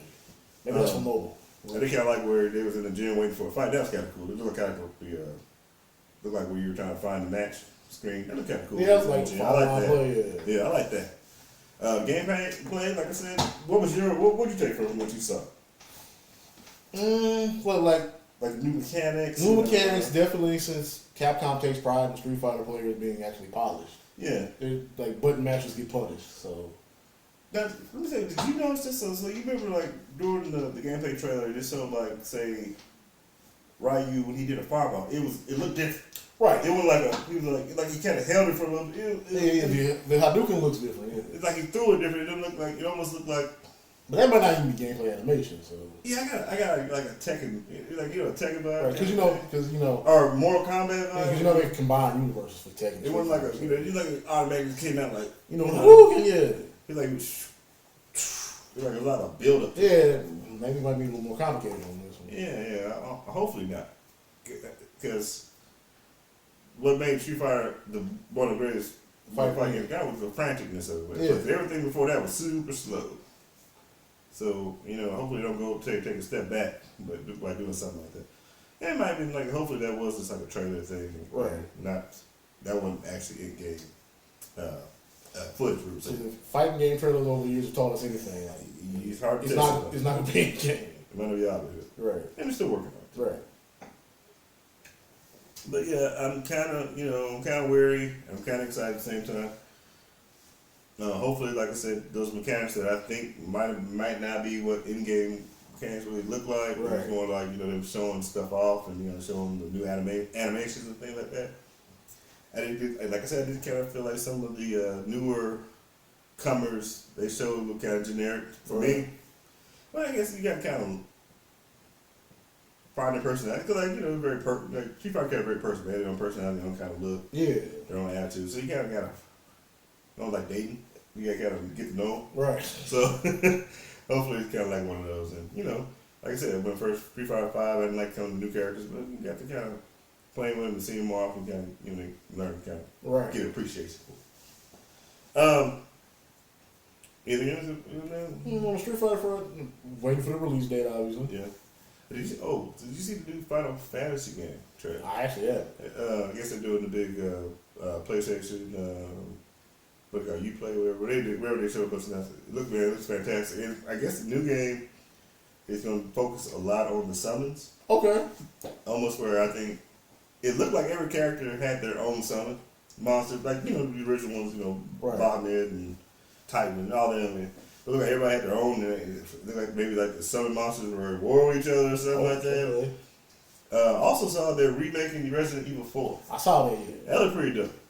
Kind of looked like the. All you RE fans out there, yeah. Kind of reminded me of it was kind of in the same style of the last Resident Evil, where he was in the house kind of. Yeah. But it's like you recognize the backdrop and some of the things, but it was definitely new engine, new everything. Probably the same story, maybe like a little bit twisted. They actually making a lot of games, old games, and I kind of like. I do kind of like that, yeah. It really, sometimes it bursts out of death. So far, I've been kind of impressed. Anyway, let's move on to what's going on here. Let's talk about a little bit of rest while we get some time before we get back here. Yeah. New AEW champion. We got CM Punk finally got the strap. As the hugest CM Punk fan around, I was quite happy. Had to make a pose, had to put that picture up. Yeah. Which I think is cool. I like the fact that he didn't automatically come and go right for the bell, which certain WWE fans Yeah. kind of equate with like, no, you're just used to that because anybody recognizable automatically beat your established talent. Like, no, he didn't pull a Brock, he didn't pull a Batista, or even a Rock in the cases. Right. He's on TV every week. He was there every week, but he was developing storylines. He was doing everything to actually build up the place before he actually won. He didn't automatically go to the strap and win. Yeah, I'm CM Punk, I'm champion now. He didn't pull that big shit. name status. Right, he didn't do that. No. Which was cool. It was nice. I mean, it was a change of pace. I respect that. I mean, he can't. But he can't. I mean, there's levels to it. He can't really complain about. Say, okay, well, here comes 47-year-old Hulk Hogan, and well, you're like 43, and you got to go that. Yeah. I get what people saying the same thing. Yeah, I get that, but at the same time, it's like, yeah, he's not out here flaunting credit control. Right, but the way he did it was different. Yeah. And like I said, I'm not the biggest CM Punk fan, but I actually did like that moment of him winning, and the way he did it was tasteful. Like, Right. like I said, it wasn't like he ran through everybody. It was, Yeah, he didn't just GTS everybody in Jurassic Express and no shit like that. Yeah. He took his time, within, how long has it been coming down? Like 2 years? He debuted in October, so So less than a year, yeah. And he had made to it to feud- the end part. And he had to feud with MJF, and he. Unfortunately, from what I heard, he actually, right soon after he got the belt, he found out he was injured, and now he's going to be on the shelf for a little bit. And they're going The drawback to being 43. They're going to vacate the top. Right. The drawback to being 43. But at least he didn't do the thing where, like, hello, where I'm hurt, but I'm keeping the belt until I get back. Man, that is not gonna work for me, brother. Right. So that's So for the sake of AEW as a company and the talent they have, respectable thing. actually to keep the belt in rotation. Yeah, that's a nice to be. That's a nice Right. to be. Let him heal up, And then especially let him get all the way healed. right, don't have to come back too soon. Yeah. Well, he's already still hurt, but yeah, I think it's a good thing. But we gotta talk about it. That's great and all that. He got the belt, but we gotta talk about every time when it comes to AEW. Which is actually very CM Punk is. We got after the big show was all Double Nothing. MJF had a match with Warlock. Yeah. Which they said was a pretty good match. Right. I know a long-term story being Yeah. built and getting its conclusion. But after the show on on the next Monday, he came out and Wednesday. Wednesday. I'm sorry. That Wednesday he had what they call probably one of the best AEW promos since its inception. And since you are the pipe bomb expert, I'll let you kind of give us your take on the flammable statements that were made during this hot take promo or shoot, whatever you want to call it. I mean, for me, it's a total work. Of course. Like, get it out of your fucking head that they would allow anybody to come out on their television and bury the company like And that. say whatever. Say whatever the fuck they want. Of course it would work. Of course it would work. Now, the thing about it is, he did take, which might be some true feelings, and likely isn't, because this is a little bit of the truth. Yeah, the middle is the truth, and definitely the feeling of some of the wrestling fans out there that these WWE guys come in and make all this money, but I'm an established talent that came in at the beginning of this, and I can pay pennies compared to them, and I'm a bigger deal than they are. Tony Khan's a fucking mark, which he literally said you're a fucking mark. Yeah. And you're basically out here Eric Bischoff, and then you're just playing all this established talent, and ignoring all the people you've homegrown, which isn't entirely untrue, nor is it necessarily true itself. Yeah. Because let's face it, the whole point of this, the end game of this is where MJF becomes champion. Of course. It's not so he don't have to go to WWE. That's the story being told. We're gonna make him hot, fire hot. Right, like of all the guys that you have there, he's the one that other than Britt Baker, like Jay Cardio, that has naturally been built based purely off their character work. Like the thing with Punk, the thing with Cody, the thing with Jericho, like all that was to build MJF up as the future of this company. Yeah. So for him to play a gimmick of him being a disgruntled employee, underutilized, underappreciated. There we go.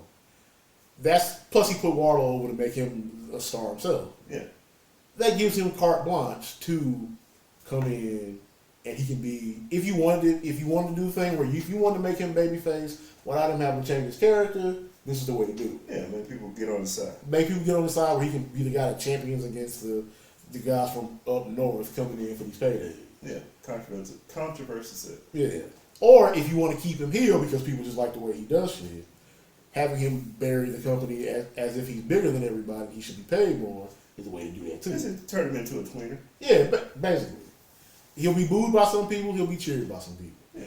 This is the way to do it, and let's be honest here. This is they're going to do an interim champion who, if I was booking it, I would probably have to be Adam Cole, because that's just who I am. Have the interim champion, and when Punk's healthy, have them face off. Punk obviously retains the title, and who would be the perfect person to challenge him to take the title off of CM Punk? Maxwell Jacob Friedman. Yeah, I think this. And it gives their story a conclusion, where MJF actually gets the big win and ends the feud. Punk puts over a new star, and we go from there. Yeah, I think we're gonna get a long burn. Yeah, it's a slow burn thing. And meanwhile, we're while gonna work this this up to eventually. I wouldn't be too surprised. This is like a year program. Yeah, it just doesn't pay off until like all out 2024. Yeah, because they're gonna have to like build them up, break them down, build them up, break them down. Right. To at least get him to the point that where you want him to be when it actually happens. Yeah. If you want him to be the face of this company, where he probably would be a baby face, make him struggle. And he got a lot of great people to work with. I'm not sure because I think this will introduce him when we get to, like I said, it's almost kind of a good thing, kind of. Right. That CM Punk is actually having to vacate the channel because that's going to put people he's already worked with back in the picture. So it's probably he's going to feud with maybe like a Jericho again, right.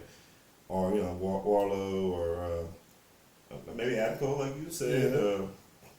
We still got the former champion, Cowboy Adam Page. So and nobody talked about this. Kenny Omega got to come back. Oh yeah, we still got William Kenny. Yeah. So and all these, with that being out, everybody's gonna be gunning for the title now. Yeah, and obviously, people gunning. Obviously, the new target is John Moxley because he's the guy you got to face to win the title. Yeah. And People will complain about that. Be like, you're forgetting, Moxley's been undefeated this year. So technically, he would be the number one contender because he hasn't been pinned, he hasn't been submitted by anybody. Yeah, no. And obviously, Bryan Danielson will be thrown in there, and so. And we got MJF versus Moxley. No, we haven't. So we got some new programs. That's a new program there. They can be able to make something work. And the preppy Long Island rich kid versus the fucking down and dirty drunk. Just two foster kids. Yeah, the fucking latchkey kid. That story writes itself. Yeah, there you go. The privilege versus the unprivileged. Yeah, and that story, and they both know how to work crowds to work. And the mic, yeah, man. The back and forth be great. Yeah, exactly. The back and forth. People that complain about this, the people that's complaining about this are the same people who say WWE is repetitive. Yeah. You like the repetition because if anybody does anything different, you complain about it. Yeah, and then but you're gonna watch every week, though. You watch every week, exactly. You like you like having something bad to talk about. Right. You like having your television. You're not. Yeah, right. You don't hate it enough to watch something bad. Right. So you're really the biggest fan there. Right. Exactly. You're the biggest mark there is. You bitch about it all. Your haters, your biggest motivators. Yeah. In this case, your biggest money makers. Exactly. Because they tune in every week. Yeah, you say that, but the Peacock get your $4.99. Yeah. So this is definitely going to be. This is definitely them building him up as a the marquee guy. Right. It's actually the opposite of everything you said. So, which is cool. It's a great way to spin it. Also, we got to talk about this before we go, man. Star Wars, we finally got the Obi-Wan Kenobi. We actually 3 episodes in this one. We got 2 start off, which is great. That's good. Nice. Get your wet your whistle, so to speak. Now, speaking of which, Disney Plus about to be busy because they got Obi-Wan still running and Ms. Marvel starts the same day. Yeah. We'll touch on that just a little bit. Yeah. I think it's okay. I think it's good. I think it's a good idea to kind of show what Obi-Wan was doing this whole time while Luke matured and stuff like that. And I like the fact they actually, instead of focus on Luke, they curveball with the whole Leia thing they got going. I like what they're doing with the what's the right word for they're not Sith Lords, the Inquisitors, Grand Inquisitors. Yeah, first sister, first brother, all this stuff. And they got the black lady doing the second sister. Third sister. She's third sister. Third sister. Spoiler, I'm pretty sure if you're a Star Wars fan, it's not really a spoiler. The Grand Inquisitor isn't dead. He can't be because canon-wise, he's in Rebels, so how would he be dead before Rebels happens? Yeah, I forgot all that Star Wars Rebels, the cartoon. Yeah, I actually missed that because I only watched the first episode. He actually is the baddie in that show. Yeah, he's him and Thrawn are the main villains in that show. I totally not getting that. I probably missing a bunch of Easter eggs. Yeah, but I kind of do, like I said, I kind of do like the fact that they're showing that Ben Kenobi wasn't sitting on his hands this whole time. Right, he actually had a life. He actually had some issues, and he actually ran into Vader before Right before they met with that cool. car. Yeah, and I like the fact, I like the fact that you might not kind of like, but I like the fact Hayden Christensen has a job now. He can come. I'm actually not. As much as I know people, as much as I didn't like his portrayal of Anakin in the prequels, I don't really blame him for that. Yeah. It's more of a George Lucas isn't really a dialogue guy. He really is. No. And those are like, and the quality of actors outside of Ewan McGregor didn't really match Mark Hamill and Carrie Fisher and Harrison Ford, who elevated their dialogue. I love the fact that we got Doom's cast. We got Darth Vader's the tower. Yeah, the castle. The castle on Mustafar. Yeah, we got that. Ties in the Rogue One. So. And I like the fact we get to see more of Darth Vader without all the cybernetics on it, and how. And he's not an old man now. Yeah, I mean, he's still young, and you see how pissed off he is all the time.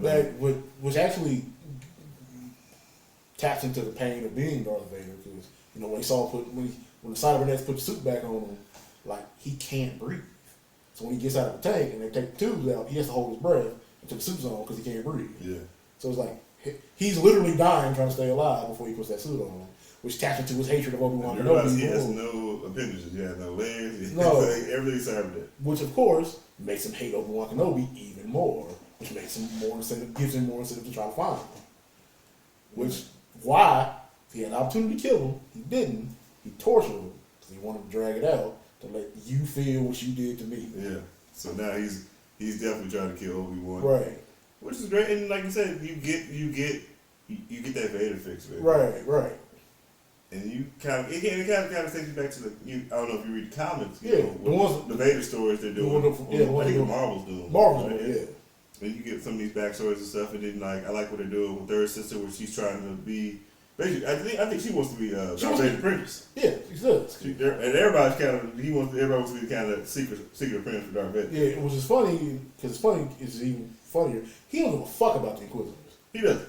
Palpatine brought him in. He don't care about them. If he had his own way, he'd hunt every Jedi his damn self. But he does have a secret apprentice. Yeah, he does. I know. But yeah, you're right. Yeah, he's using them trying to go up the next level against. Yeah. But they're sniping at each other trying to. I do like the fact that we're getting more kind of because in most of the books the Inquisitor is just like these that's like Sith sensitive force. Yeah, that's force sensitive. Force sensitive kind of Sith kind of. Yeah. And then, but they're saying this one like some of them are ex-Jedi. Or they either turned to say they life, or people that they fell out. That makes a lot of sense with the rule too, which is kind of think how that work. But I guess this is a way to make it work how without doing a whole bunch of backstory. Right, how somebody who knows how to use the Force is with the dark side, but not. They even mentioned it because at first they were killing anybody who was Force sensitive. Yeah. And then they would start kidnapping kids, and they didn't know what happened to them, which leads to that whole story where Palpatine was trying to build an army. Yeah. By basically taking what Jedi did and turning on his head. Making evil baby Sith Lord. Evil Jedi. Which eventually would try to replace Vader. So yeah. But we're getting we haven't seen the Emperor yet, which I'm kind of see if he's gonna make an appearance. Maybe not. Who knows? But I wouldn't be too upset if he don't. I'd like to be more focused on Vader and him than everybody. Because Palpatine works more as in the back character. Right. I wonder if this is going to be like a one shot, like we're going to get one season of this. I think it's a mini series. I mean, how far it could be? There's a lot. There's plenty of time. Like I said, they're children. Yeah, it's 10 years. Yeah. I mean, there's plenty of stories you can add in there. But meanwhile, while this is going on, Han Solo's probably doing some shit. Yeah. I mean, and are we going to get like any other cameos, which would be nice? Or, because at this point you got to mix everybody kind of in there now. Yeah. Who was around at that time. Because they mentioned see what they were up to. They mentioned Quinlan Vall, so that's a good one. You see how Layla grew up. Right. How she grew up in royalty, but deep down she knows that ain't the life for her. And I never knew that she knew she wasn't their bio. Yeah. Well, yeah, she knew she was adopted. Yeah. I never knew that. I thought she just thought that was her, her parents. Like, I think in Jedi she vaguely mentions she remembers her real mother vaguely. But I always thought it was the woman who her father was married to at first. I didn't realize that she meant. I didn't think she realized she meant Padme. Yeah. Because she died in childbirth. Yeah. But which is funny because Luke was born first, so he has no memory of it. Yeah, he had that. And we got a little bit of how Uncle Owen kind of how he felt towards which explains shit in Star Wars. Owen lied to who his father really was. and probably told him for years, stay away from that Ben Kenobi. Yeah. So you kind of get why he kind of sheltered him in that kind of way. Right, because he was like, you trained his father, look what happened. Yeah, and it makes also like, okay. So the only thing now we're kind of getting into plot holes now because which is gonna happen. You know, if Darth Vader knew Obi-Wan was still on Tatooine, why he never come back? That and I think they kind of, maybe just me overthinking it, which I tend to do, when Ben didn't tell him that he knew a Jedi. It really wasn't to protect Obi-Wan like he said. Yeah. It was to protect Luke. Right. If they find out Kenobi's on this planet, they're going to figure out why he's on this planet. Exactly. Right. But you think as much as he hated, well, yeah, I'm taking Luke. I wouldn't even think about the whole Luke thing. Yeah. Even though that's part. But he hated Obi-Wan. Not only did he hate Obi-Wan, he hated that planet. Yeah, because his mother and shit. His mother and shit. Also, think about it, and since why did he never come back? Well, he's there. Yeah, so even though there's a comic about that where he did go back to Tatooine to kill a bunch of Tuskens. Out of revenge for his mother and shit to do it again. Which they kind of vaguely reference in Boba Fett. But it's like, since Tatooine ain't part of the Empire, how we know Vader ain't trying to stop people into blowing that thing the fuck up? Yeah, why would he? What if Vader's secret plan was to use the Death Star to blow up Tatooine just to take that pain away? Yeah, I mean that's kind of the downside of introducing Vader so early. Yeah, because them being so young, and then you know where he's at. Right. Well, I mean, we can also do it this way because when Vader goes see Ben in the show, they're not on Tatooine, they're on the other planet. They're on the other planet, yeah. So he might not know, but he could just ask somebody. But that maybe I always thought of this too. Maybe he didn't know Padme gave birth. That's true. He didn't know about the kids. He didn't know about the kids. Because there's a whole. It's not canon anymore. It's Legends continuity of how Vader found out who it was who blew the Death Star. Yeah. And that it happens like a year before Empire, and that's why he's so obsessed with finding him in Empire. Because like, how many Skywalkers can there really be? Yeah, I was thinking, but why would he just? If he knew where Ben was, he just go back. Why didn't he just go Tatooine and kill him? Haunt Tatooine, there until he found him, or anybody close to him. But you saw how they. They would do shit to make Jedi bring themselves. You see, which is what they're for. It just popped in my head. Maybe he knows Ben is alive. Obi-Wan's alive. He just wants them to take care of the light work because he won't stab him. Yeah, they gotta explain it somehow. Which makes me also wonder. This makes me think. Yeah, it also makes me wonder. Does the Empire think Yoda's dead? Because there's no way you wouldn't want to go after the fucking leader of the Jedi Order. Right. And what the hell was he doing? I guess he was just in isolation. Yeah, but I mean, was he? So we never got to the part where he. Well, I guess I'm guessing what will have to happen. Qui-Gon will have to come in with spirit form somewhere and teach him how to communicate with the. Become Force Ghost, yeah. Yeah, become one with the Force, whatever they. Because he seemed very confident with that shit. Because he told me, he said, if you strike me down, I'll become more powerful than you level man. He said Qui-Gon came to him already. Yeah. Off screen. So Yoda, yeah. Yeah, so we got to see how that happens. He showed Yoda how to. So I think we might see a little bit of Yoda. Maybe, yeah. It has to make sense. We got 3 more episodes. Because somebody has to teach him how. Right. And Qui-Gon, he taught Yoda first. Right. And I guess Yoda is a short study, so he would have to teach Obi-Wan how to do it. Right. And Obi-Wan's been hiding this whole time. He ain't been thinking about the Force. Right. So. But we're only 3 episodes in. Right. We'll have another one Thursday, right? Wednesday. Wednesday. Yeah. What's on Thursday I watch? That's what did I watch on Thursday? It's Young Justice. Okay, yeah. Young Justice. But yeah, so far I like the series. Like I said, there's a couple of plot holes I want to figure out how this works, or are they actually going to try to explain why that's not a... Or it's you want to find out this one? Read this. Read it. Oh yeah. Go do some studying. Right. But okay, yeah. Well, that wraps up Nerd Homies for right now, man. We'll come back for the next show, and we'll be probably on episode 5 by then. Yeah. So we'll be able to have more Obi-Wan Kenobi stuff. Probably talk a little bit about Miss Marvel. Hopefully everybody's watched Atlanta. So. Yeah. At this point, I think we're all caught up on that, but we'll kind of run a long time, so we'll do the whole season breakdown. We can do a whole season. We can do a whole section on the entire season of it. Right, we'll do the whole breakdown. Give me an excuse to rewatch everything. Yeah, right. Anyway, man, appreciate y'all tuning in. Sorry about the technical difficulties. Hopefully we'll fix that in editing, so you don't know most of it. Or sorry about the technical difficulties that you don't know what we're talking about. Exactly. But man, appreciate y'all for tuning in. Thanks for watching the show. Thanks for listening in. Make sure you guys follow, subscribe to the YouTube page. We got the YouTube page. You got to talk about that more. Most of the videos by now, everybody can watch them. So this video we're making now, you just give it a little while. Give it 2 weeks and you'll be able to watch it. But we got to let the Patreon people watch it first. That's how it works. But after that, and make sure you become Patreon. We have other things you can do. You know, we'll have to make it sweeter pot and make it right. All that nice stuff. Appreciate all the support.